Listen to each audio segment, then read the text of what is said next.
0 penalties for the defense. I think 3 penalties on the entire night, all on the offense, no PI, none of that. So that is a huge improvement for USC's defense after, I mean, not saying they're all on them, but USC came in averaging 8.2 penalties per game, most in the Big Ten, bottom of the country, and they finished with 3. That's good stuff. Yeah, like you said, none on defense after all the hands to the face, the pass interference, defensive holding, huge step in the right direction. In the secondary, I really liked, even though they had some up and down moments, I really liked that DeCarlos Nicholson and Marcellus Williams, those were the corners pretty much the whole game, and that's just what they went with. No more rotating, no more we're just doing it by committee. Those are the 2 best guys. They've won the job.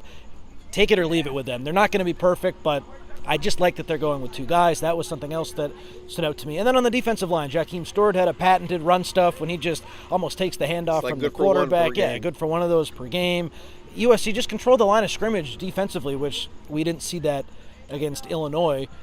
Michigan's assistant coach, I forget exactly his title and name, but said we're going to out-physical them. Like, that's the plan, and USC responded, which was great to see. Yeah, they look pissed. They look nasty. They look, like they've been thinking about the Illinois game for 2 weeks as they had. And we were talking about how they didn't get started at all against Illinois. They kept saying we slow started. They started really fast tonight with that 3 and out, getting some pressure, getting some sacks. I think they finished with 3 sacks in this game. Devin Tompkins, I think, was credited with 2. He said, this was the kind of mentality they wanted to take, and they wanted to go out there and they wanted to beat Michigan. They wanted to be more physical. And at the end of the day, that's what they did. And that was where it was going to start up front. We thought USC's offense was going to move the ball.